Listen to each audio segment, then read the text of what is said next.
அன்பு வணக்க நண்பர்களே, அனைவரும் வெற்றி அடைய எனது மனமார்ந்த பிரார்த்தனைகள். சரி, இன்றைக்கு குழந்தைக்கு பேர் வைக்கிறத பற்றி பார்ப்போம். சரி, இந்த குழந்தை பிறந்த தேதி 10ஆம் தேதி 9வது மாதம் 2024. சரி, இந்த குழந்தைக்கு எண்கள் அப்படின்னு பார்த்தீங்கன்னா 1க்கு 9. இந்த 1க்கு 9 கூட்டு எண் இந்த அமைப்பில் பிறந்ததுனால இவங்களுக்கு பேர் வைக்கக்கூடிய எண்கள் நியூமராலஜி 1, 6, 9.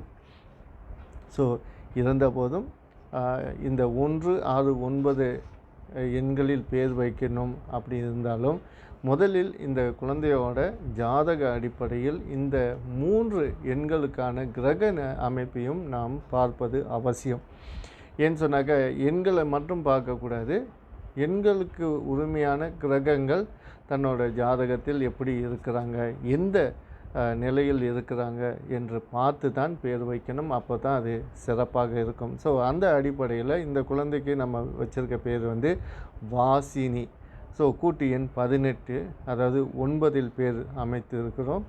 இருந்தபோதும் வி 6ஐ குறிக்கிறது. ஸோ முதல் எழுத்தும் மிக மிக அவசியம்.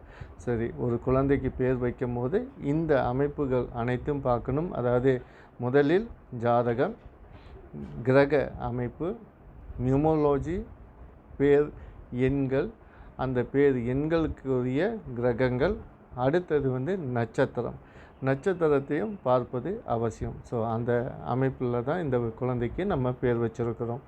நன்றி, வணக்கம்.